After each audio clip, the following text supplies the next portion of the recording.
Bom dia, pessoal. Meu primeiro vídeo.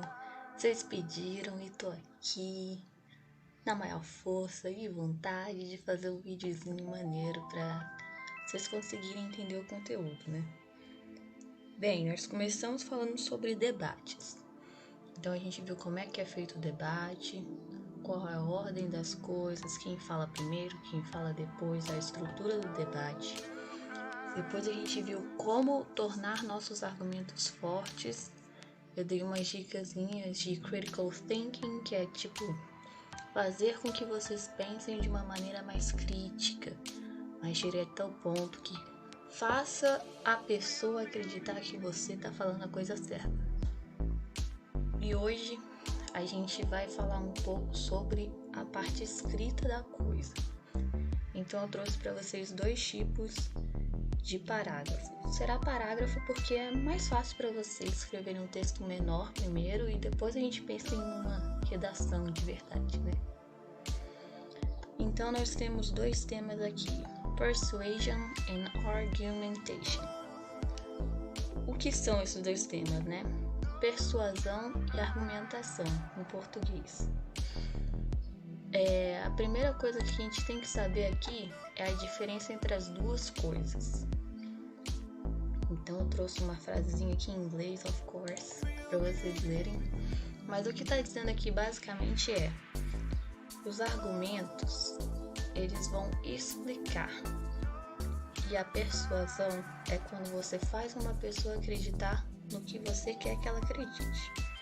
Então a estrutura dos parágrafos será a seguinte: no parágrafo de argumentação você vai dar vários motivos para a pessoa acreditar no seu ponto de vista, mas sempre contrastando mais de uma coisa diferente, mais de uma ideia diferente. Então suponhamos que você vai falar sobre flores. O seu tema é flor azul. Então você quer falar para o seu público que a flor azul é a mais bonita, porque ela não é mais comum. Já que o seu tema é flor azul, isso não vai excluir o fato de que existem outras flores por aí. Tem a flor amarela, a flor vermelha, a flor rosa. Então no seu parágrafo você pode mostrar que existem outras flores, mas você sempre vai chamar a atenção para a sua flor azul, porque essa foi escolhida por você. Então na primeira frase você deixa bem claro qual é o seu tema. Eu vou falar sobre a flor azul porque ela é mais interessante. Depois, no corpo do seu parágrafo, você vai destrinchando que existem outras formas, outras flores, mas sempre chamando a atenção para a azul, que é seu ponto principal. Se você fosse escrever um parágrafo persuasivo, você não ia mostrar que existe mais de um tipo de flores. Se seu tema é a flor azul, você vai falar da flor azul do início ao final. Foi mal, gente? Porque você quer que a pessoa acredite que só a flor azul é bonita, só a flor azul é cheirosa, só a flor azul é top das galácticas. Aqui eu trouxe mais ou menos como é a estrutura dos parágrafos, qual o seu propósito, qual a sua estratégia, o estilo. O que eu quero que vocês prestem atenção são propostas. Do lado vermelho a gente tem os argumentos, né, o parágrafo argumentativo, e do lado verde a gente tem o parágrafo persuasivo. Olha só.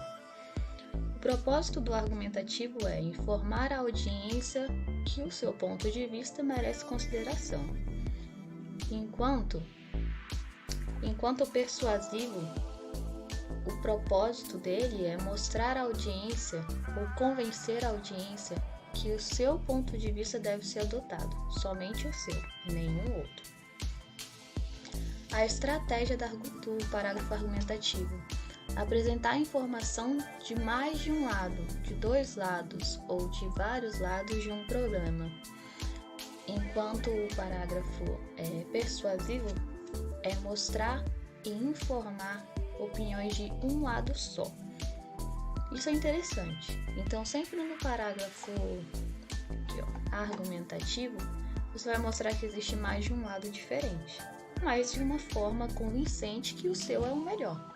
Enquanto persuasivo, você não vai mostrar nada disso. Você só quer que a pessoa acredite em uma coisa e acabou.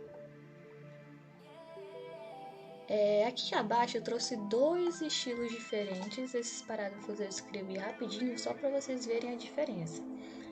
Eu marquei umas coisas importantes que vão mostrar bem essa diferença dos dois.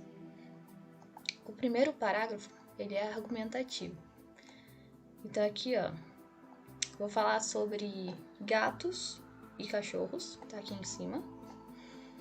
Mas o meu ponto principal são os gatos. E aí eu já deixo na primeira frase claro, ó, que os gatos são melhores pets durante a quarentena. Depois disso eu vou explicar o porquê. Mas preste atenção que eu sempre mostro que existe um outro lado. A gente fala de gatos e cachorros, mas levando em consideração que os gatos são melhores. Já no parágrafo persuasivo, eu vou falar sobre gatos e cachorros, o mesmo tema. Porém, eu vou deixar claro desde o início que só os cachorros são os melhores. Então aqui tem dogs, ou seja, ao longo de todo o parágrafo eu só vou falar de cachorros. Não vou nem citar que existem gatos, porque isso não importa. O que eu quero aqui é convencer você que está lendo que só os cachorros são ótimos pets e mais nenhum outro. Lá abaixo vai ter o exercíciozinho, mas antes do exercício tem outra coisa importante aqui. A estrutura do parágrafo que você vai escrever. Assim como uma redação, o parágrafo ele tem uma ordem a ser seguida. Então a primeira coisa é a main idea of the paragraph. O que é isso? A ideia principal do seu parágrafo. Então olha só, igual eu fiz aqui em cima, na primeira frase, você deixa claro qual é o seu ponto, qual é a sua opinião. Aqui eu tô falando que cachorros são melhores do que qualquer outro pet. Aqui eu vou falar que gatos são melhores durante a quarentena. Ponto. Esse é o meu tema principal. Depois disso, você vai dar o supporting details, que é a informação que o leitor vai ter que vai convencer ele sobre o seu ponto principal aqui em cima, que foi sua primeira frase. Aqui, então, no corpo do parágrafo, você vai adicionar todas as suas ideias. Você vai adicionar fonte, você vai falar, olha, de acordo com o site tal, de acordo com a pesquisa tal, então você vai dar só a sua opinião mesmo, mas de um jeito convincente. Tanto no persuasivo, quanto no parágrafo, argumentativo. Depois disso, no final, você vai fazer seu closing sentence, que é o final do seu parágrafo. Importante na closing sentence você só vai parafrasear tudo o que você falou anteriormente. Você não pode adicionar nada extra. Então, para finalizar, os cachorros são melhores ou os gatos são melhores e ponto. Nenhuma a informação extra vai ser adicionada ao final do seu parágrafo, ok? Lá embaixo, ao final de tudo, você já fez tudo, você vai fazer o exercício que eu pedi. Vou deixar vocês escolherem um dos 2 tipos. Aqui eu coloquei alguns temas que vocês podem escrever sobre, ou se você não quiser nenhum deles, você pode escrever sobre um tema de sua autoria, que você quiser, se você se sentir confortável de escrever. Galera, é o seguinte, a ideia não é fazer isso com o Google Tradutor. A ideia é você se esforçar e tentar escrever em inglês de fato. Então tentem pensar já em inglês o seu tema. Quanto menos você escrever em português sobre, menos você vai precisar palavras. Isso não quer dizer que você não possa precisar palavras, porque é bom precisar também conhecer novas palavras, um vocabulário novo, tá bom? Mas tentem não escrever em português e depois passar tudo pro tradutor e botar tudo em inglês usando o tradutor. Tentem fazer sozinho. Qualquer coisa que vocês precisarem é só comentar aqui embaixo. Então, have a great week. See you soon.